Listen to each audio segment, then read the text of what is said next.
Welcome to the Lentil Intervention Podcast, talking all things movement, whole food nutrition and environmental wellness with your hosts, Ben and Emma. Hello everybody and welcome to episode 23. My name is Ben Adelberg. And I'm Emma Strutt. And for our regular listeners, you should already know the drill. Make sure you subscribe, share this, and buy us a coffee, because for the purists out there, you should now hear an improvement in audio quality, and this platform is costing us. So all donations are very much welcomed. If you're new to the podcast, a very warm welcome, and head to our website where you can also sign up to our irregular newsletters. Right, so hot on the heels of a very recent conservation-related episode, we're bringing another one. So Emma, let's do the intros. All right, so today we are joined by Jasmine Duthie and Anton Leach, two of the incredible team members behind the powerful documentary Lions, Bones and Bullets. Jasmine worked as producer, writer and editor on this project, and Anton as director of photography and executive producer. This documentary investigates the lion farming industry. I never thought I would be uttering those words. It also uncovers a pretty elaborate international wildlife fraud and touches on some very concerning aspects in regards to potential zoonoses. I'm looking forward to this chat today. It's heavy content, but it's definitely a conversation that needs to be had. Jasmine, Anton, thank you so much for joining us. Thanks so much for having us. Yeah, great. Thanks. Thanks for having us here.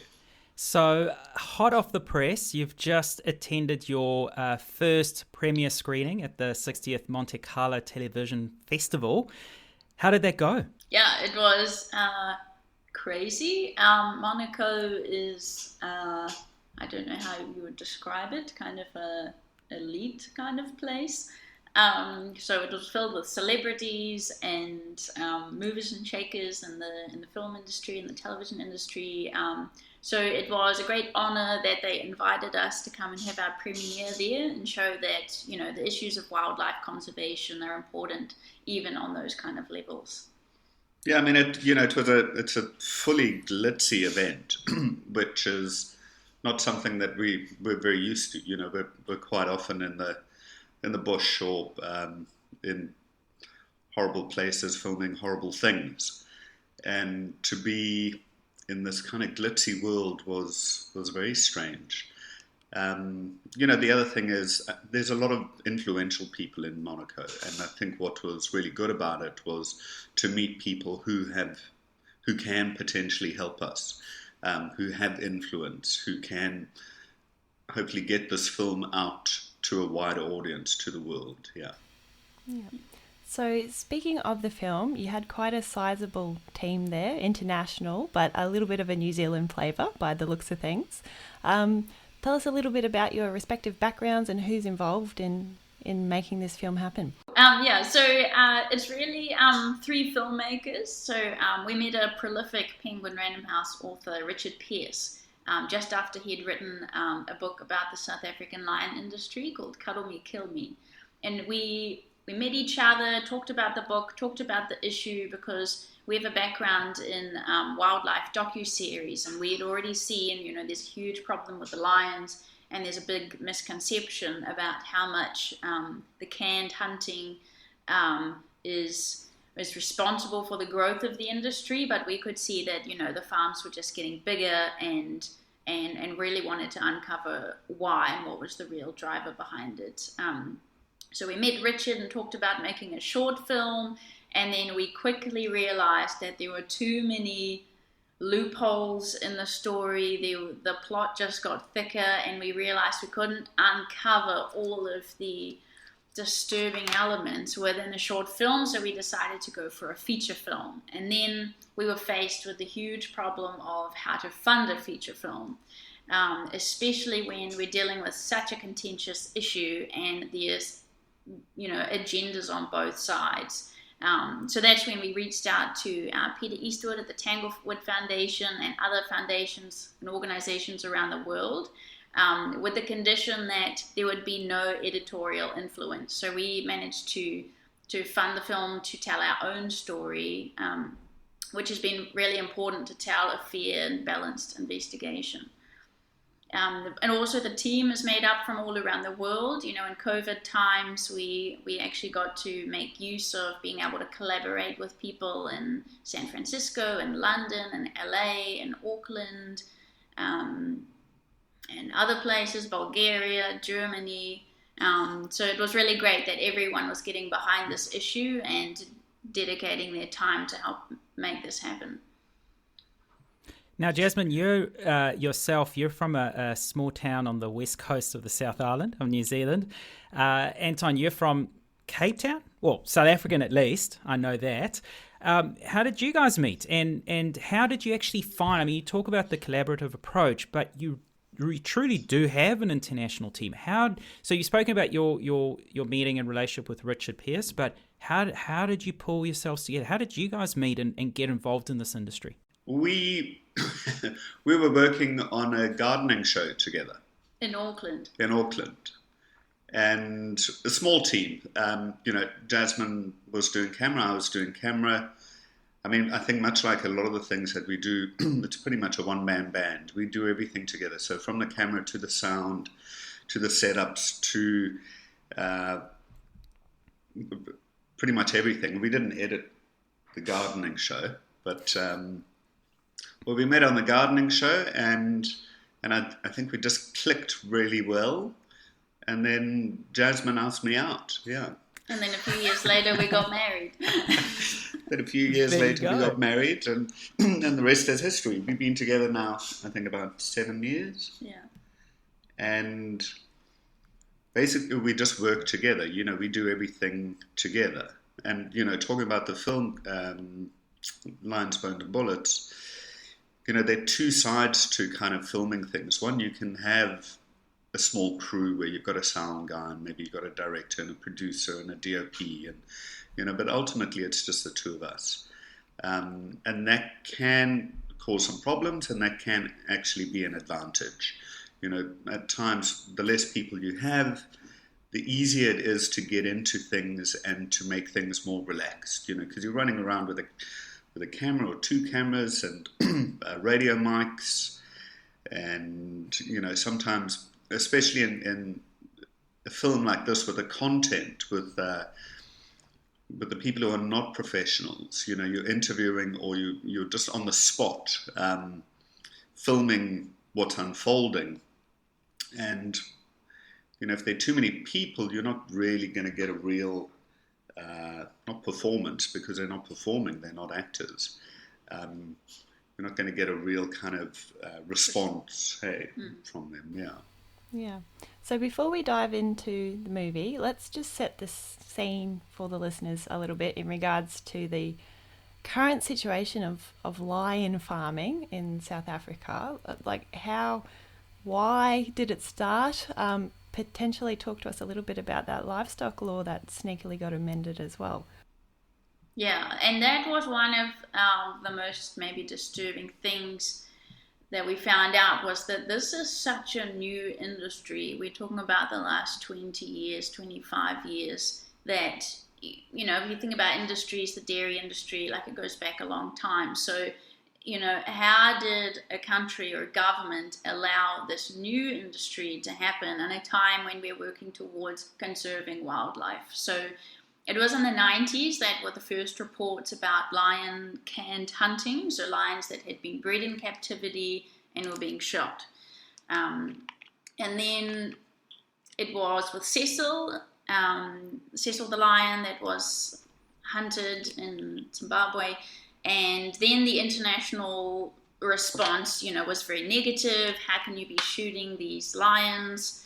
And the United States banned importing captive bred lion trophies. So the lion farmers, lost 2/3 of their market, and they were looking for another way to make money out of the lions. And that's when they started exporting bones. So that was in the early 2000s that they found lion bones had started being exported to Southeast Asia. And then you asked about the recent law. So in 2019, a law was passed, and a few months later, journalists found out about it, that 32 wild animals, including lions, had just been reclassified as being agricultural animals. So anything that you could do with cows, with pigs, with sheep, you could now do to lions too. And you can also crossbreed. Yeah, inbreeding, antibiotics. And this is despite something that I only learned very recently, is that African lions have been listed as vulnerable and dating back to 1977. So, you know, a vulnerable species is, but yet you're allowed to breed, you're allowed to crossbreed, you're allowed to farm. It's just incongruent. It just... You know, it's quite funny how the lions have kind of gone under the radar. You know, there's a lot of attention and international attention brought on the rhinos, which is great because it's helping the rhinos. But for some reason, the kind of lions have just slipped under the radar, and they are in serious danger of becoming extinct by 2050 if they continue to do what they're doing. There are less wild lions than there are rhinos. You know, and a big reason for them farming lions is because of tiger products, and tiger products are illegal in Southeast Asia, and therefore this is where the lions can come in, because they pretend to be the tiger product. Yeah. It's an economical decision, yet even though it's illegal, but that seems to be the underlying driver then, by the sounds of it. I mean, why else would you? Yeah, that's the interesting thing. It's feeding an illegal market. But supported by the government. Yes. And it's a legal trade in South Africa. So you've got something that's legal in South Africa exporting to an illegal market in Southeast Asia. So with the farm lions, I really just mind-blowing quote in your film, like the numbers have quadrupled in the decade. So has the industrial farming of lions, has it actually helped or hindered the wild lion population? Because you always hear arguments from both sides about that. What's going on there? That's the justification for all of this, that there is a strong lion population in South Africa just because of the numbers that are in captivity. But what researchers have uncovered time and time again, even the South African government did their own report and discovered that farming lions was to the detriment of wild lions, because you're feeding a product into a market and driving consumer behavior to buy more. And so that's triggering poaching. And for the first time ever in the last years, we've seen these unusual targeted poachings of both wild and captive lions, where they're being poisoned, their heads and their paws are being chopped off, and those bones, those trinkets, those claws are being sent to Southeast Asia. Yeah, you know, I guess your wild lion is more sought after than your captive lion. So, because it'll go for a better price. So that's, you know, how it's driving your wild populations to be poached. We obviously don't want to go too much into the film itself, because we want our listeners to watch it. I mean, that's super important. And Emma and I have, I don't want to say we've had the privilege of seeing it already ahead of everyone else, because, you know, for me personally, I watch documentaries like this and I feel embarrassed to be South African, you know, when you see something, you know, that's so pro wildlife conservation, and yet that's what happens under the same umbrella. But the one thing I am interested in is obviously a lot of the demand for the lion bones is driven by the tiger bone industry per se, right? I mean, there's tigers now, so they're replacing them, and they're replacing them unbeknown to the purchaser as well. But what are the medicinal claims? Because I don't actually think I know. What are they actually claiming it does, and have these not been debunked? I mean, obvious question. Yeah, so we spoke to consumers in Vietnam and asked them, why are you using tiger products? They say that it makes your bones stronger. And we spoke to African consumers, which we don't actually show in the film, and they said consuming lions can make you invisible from the police. And you know, it's all that regular stuff, you know, in terms of makes you virile, it makes you invisible, it makes you stronger than you are, gives you courage, you know. But the interesting thing also that we found is, you know, they're lacing these products with opium. So you do a bit of opium with this product, and obviously you're getting some mental kind of buzz or feeling out of it, and you're going, yep, it makes me feel good. Or, you know.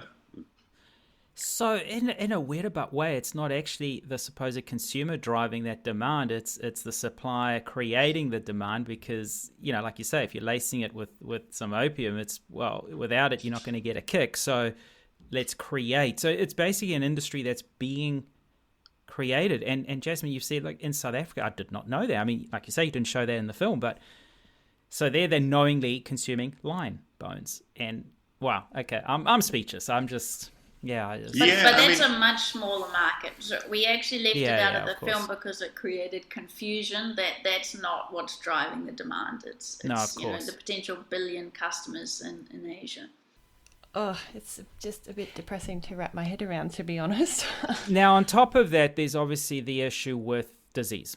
And that is something that you do cover there. And that's quite serious because, in effect, and this is interesting again with the countries that even though it's a legal trade, basically diseases are being exported as a result, and that's a global issue. I mean, we're now in the world of COVID, but that's a serious problem. Yeah, and as we discovered in the film, in Vietnam, we uncovered 2 of the potential coronavirus host animals. Civets were blamed for SARS, pangolins were blamed for COVID, and we found those for sale as white foreign tourists. So that's quite concerning. And then lions in South Africa are riddled in tuberculosis, and that's what the World Health Organization says is the world's deadliest infectious disease. With the dairy industry, there used to be a chance that people could get tuberculosis, which is then an airborne disease, and it can be spread between human to humans, and that's why milk is pasteurized. But with the lion industry, they don't have these kind of regulations. They haven't done these tests to see what disease risks are there and how to prevent them. There are no regulations. If you export any kind of food product, there's regulations. With the lion bones, there's no regulations. Nothing's been tested. Also a lot of these captive lions are fed antibiotics and all sorts of other potential disease like typical livestock agriculture, growth hormones and antibiotics and all sorts of other. And so at the end of the day, you're exporting these potentially diseased products that are not regulated. So in a nutshell, South Africa is potentially exporting disease across the world. And this is bizarre, man, because it's a legal trade. This is the whole thing that really blows my mind, is that this is legal and it's not regulated. And I mean, how do you justify it? And that's why it's so important, this recent announcement in May by the South African Minister for the Environment, Minister Barbara Creecy. She announced that her department is going to move away from farming lions, rhinos, buffalo, and leopards, and this is a monumental challenge that they have to overcome the wildlife industry and actually put this law into action. Well, they've created a monster. So by legalizing this trade, now you've got 14,000 or more captive lions. They've allowed it to grow. It's very easy to breed lions. A female can have cubs 3 times a year. So, you just have to do the maths. If they're having somewhere, let's say, between 2 and 4, I don't know the exact number. But so we've got 14,000 lions in captivity that we know of. And in saying that, that's due to the reason because the government have allowed the farming of lions.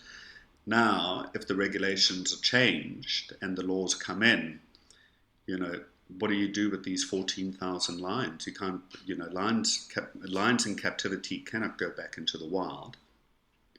I think that there's a few sanctuaries and places where lions can go, but there's no place for 14,000 lions. And the documentary also shows that the state and the health of these lions are not. I mean, they're grown in cages. I mean, there's a lot of deformities and health issues, and definitely wouldn't survive in the wild.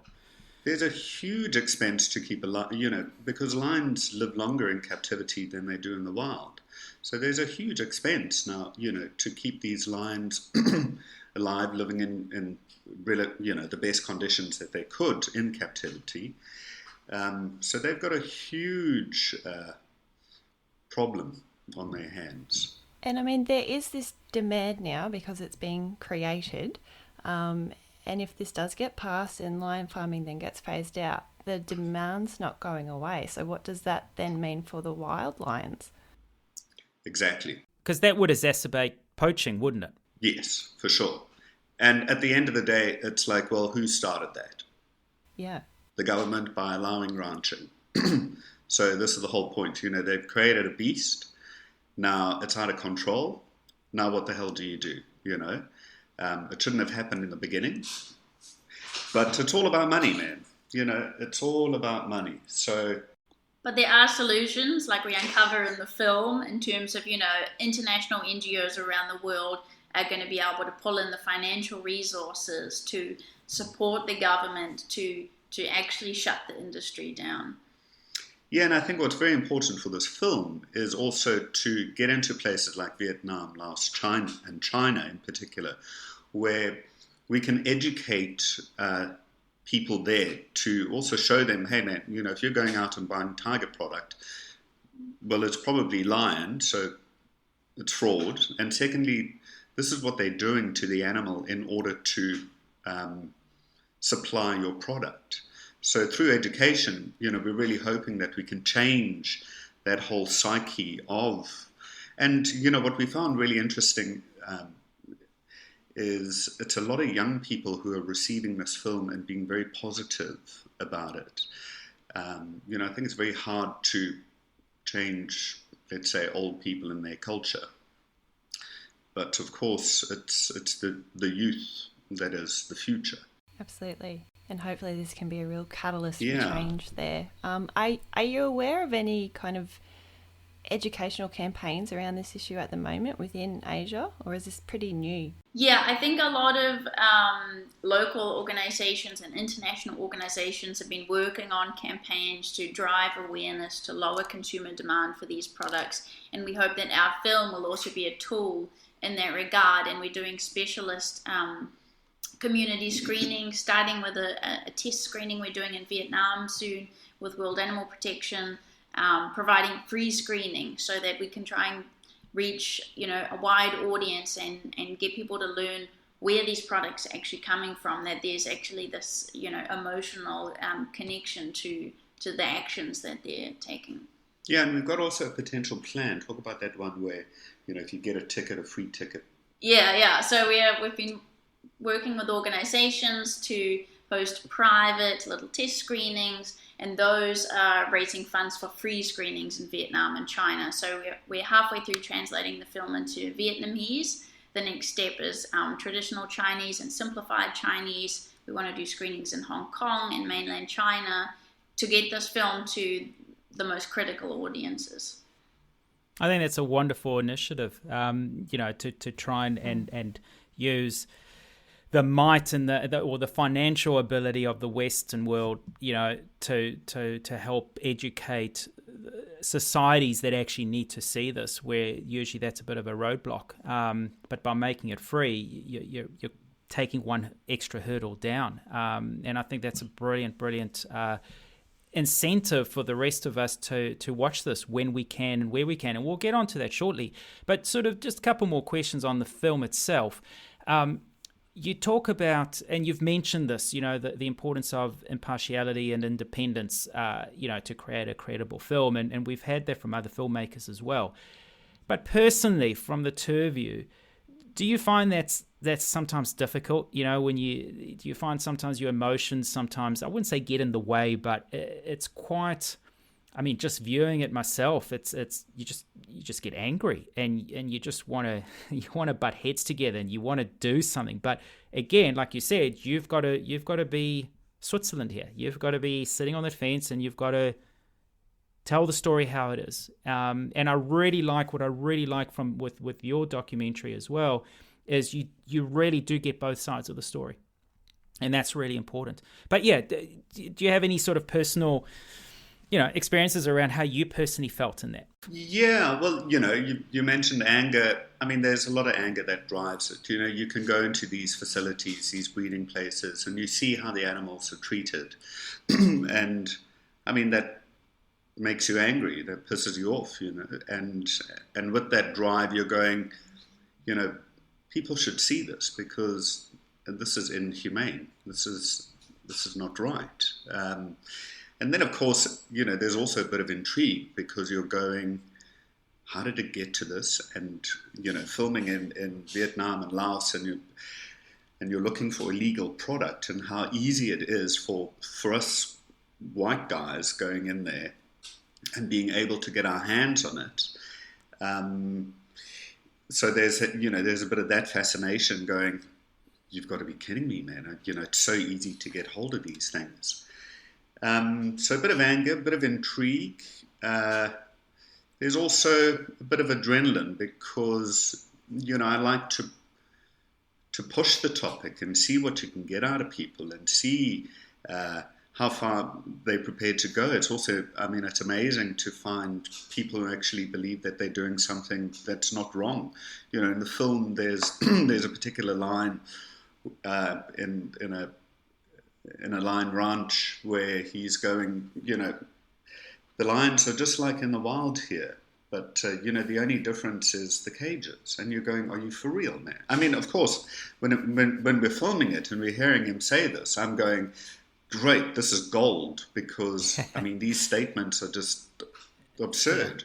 Yeah. And there was a real key thing for us, that we are conveying exactly what we witness and the mentality of these people, in that when they see the film, maybe they'll see the flaw in their argument, but they would agree that we haven't taken anything out of context. That is what they believe. It really surprised me how open some of these farmers were. I mean, you'd probably say, well, actually the first 20 weren't, and we were just lucky we got access to one. But, those are usually scenarios where it's a hidden camera where you snuck onto a property and got the footage, but they were showing you around. And you're seeing the state of these animals, yet film it. I mean, were you open with what you were doing? I was just surprised how brazen they were with it and just didn't care. Yeah, well, with some, the large farm in particular, they gave us permission. They signed off release forms and location forms, and we were like, fantastic. Yeah, great for you. Yeah, some other places were just brazen. We'd drive up to the gate of the farm, high, and kind of bullshit our way in there.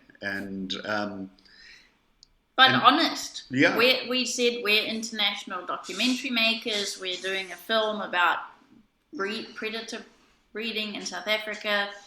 Can you show us what you're doing?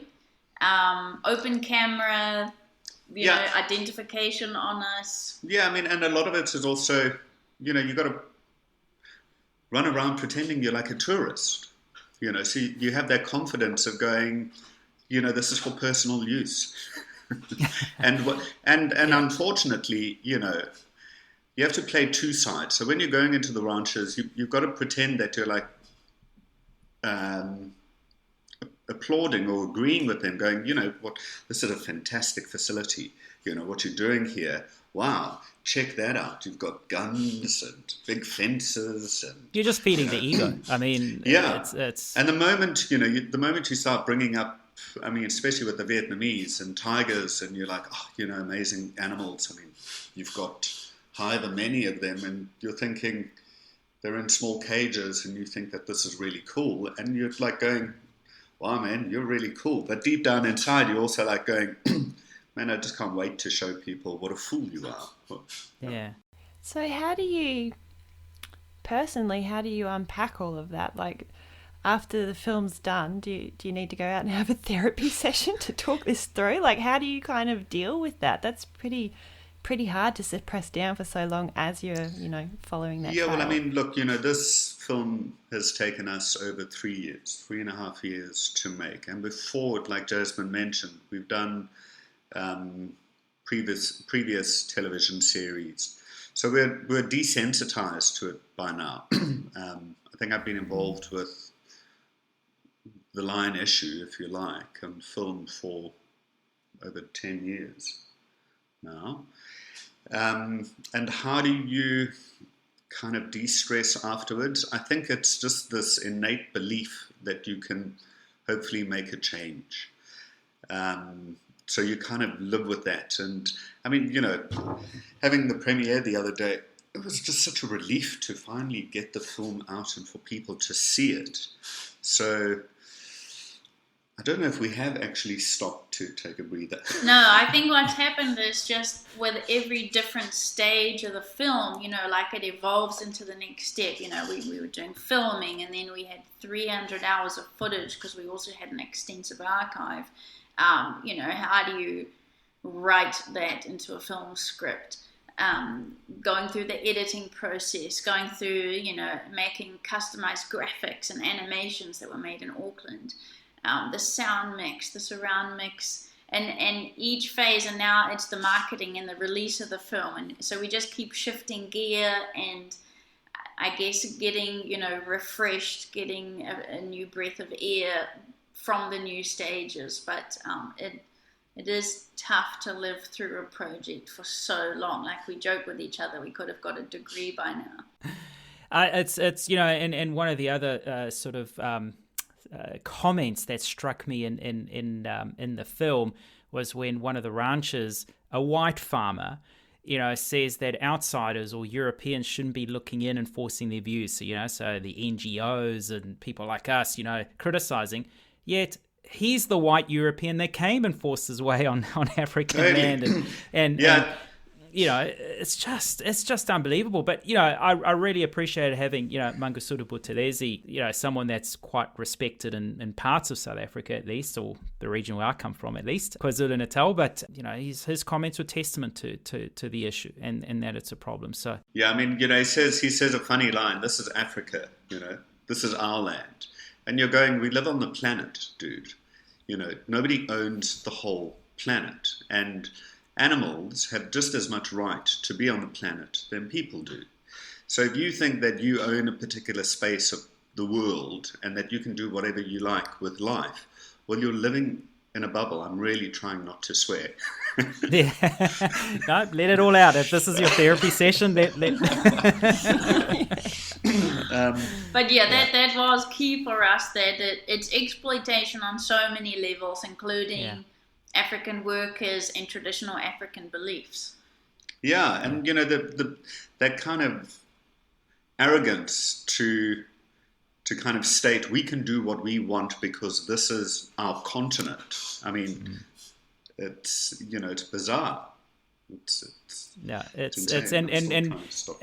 is and I mean, we've made the point of why we're now having these conservation type conversations on the show, because what happens elsewhere actually impacts us no matter where we live, and it's the same argument then that what you're saying, it's well, then who cares about the Amazon burning? I mean, it's in Brazil, it's on South America, it doesn't affect us. Of course it does. It has a huge impact.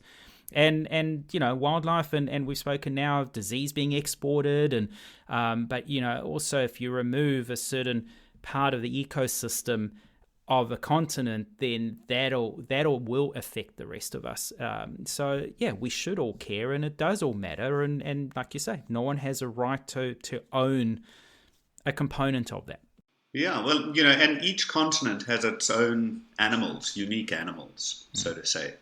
So in fact, that continent belongs to the animals, if you like, and to ranch these animals is crazy. And I think also what my point is with the film is that to reach out to an international audience in order to create pressure on the South African government, because you put this film out in South Africa, it's going to be regarded by the government as what they call a greenie film. So it's just kind of shoved to the side as, this is a campaigning film. And this was one of the reasons why we took up the invitation to release the film in Monaco, to show this isn't just a local issue. This is a global issue, and people all over the world are treating it that way. And also it's, the South African model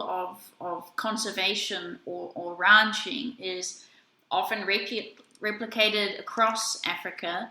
And like we saw with the tiger farm industry in China shutting down, this can just lead to the same industry by the same guys who know how to do it, just starting up that industry in other countries that have unemployment, that have relaxed laws. So we see the threat also if the South African government is successful, and we hope they are, in shutting down the lion industry in South Africa. The world needs to be aware to see if this starts popping up in the Middle East, if this starts popping up in the United States, if this starts happening in Thailand, Vietnam, and Laos. We need to nip that in the bud right away. And that's where it's also important for international wildlife trade laws like CITES to be questioned, to be debated, to be enforced. And the government of South Africa have to be open. This is terrible for the brand of South Africa. If people knew what they're doing to the animals, how they're branching the animals, I think the world would be up in arms. And the fact that they think that they can get away with it and that it's fine, that's just bullshit. So we hope the film will help the government and, support them move away, because the wildlife ranchers have kind of had the wool over the government's eyes for a long term, talking about conservation benefits, talking about job creation, and with this film we can show the truth. So the film, it needs to be seen. You've just premiered it. What's the plan? How can, especially for the majority of our listeners being here in New Zealand and Australia, how can we view it? What's the expected release? What's the plan with it? Yeah, so we have a twofold release plan for the film. Also, because it's an independent film, we didn't want to take a network commission because we didn't want editorial influence on the contentious topic. That means the release is slower. So we're talking with distributors. We've got a lot of interest from distributors, so we're just ironing out all the details. Can we keep community screening rights? Can we use the film for educational purposes? So that's all coming to a close very soon. Then they'll be taking it to broadcasters. So we're hoping for a broadcast release early next year. And at the same time, we're doing these community educational screenings. We did a great test screening with Peter Eastwood in the Kruger National Park. We did a screening to some anti-poachers there and reserve owners. So that's really great, actually, getting to have physical screenings as well and engage with the audience and get all their questions. And it was surprising for us to see that a lot of the time it's the younger people in the audience that are the most engaged and asking us the most poignant questions. We're also doing the festival route. Hey? Yeah, so we'll also be doing the festival route. So going around the world, we'll be doing national premieres, we'll be doing UK, US, New Zealand, Australia, depending on what countries let you in, but Japan, Hong Kong, hopefully, Thailand, hopefully. Yeah, that's very promising. So you mentioned the educational campaigns a few times now. Is this at the stage where you're seeking support with that? Are people able to donate? Yeah, so we thought that it was a big challenge to make a film, and then we realized the real challenge is getting it out there. We actually need resources for marketing. And seems to be a common thread, this. Yeah, so we're raising funds for the marketing by doing these community screenings. So, for example, we're working with World Animal Protection. We're doing this free screening in Vietnam. So we're offering also organizations we can show their employees, companies, anyone who's interested, they can go on our website, contact us, and we can see when distribution allows us to, how we can be doing these community screenings, getting the world out on a grassroots level as well as on a mainstream broadcast level. But yeah, we need funding. Yeah. Well, we'll certainly keep our listeners updated through the course of this project, and once dates available here in New Zealand, Australia next year, we'll definitely help promote that here as well. So is this really consuming you now? Is it too early to say, well, what next? Next project? No, this is still your current project, or are you already starting to think?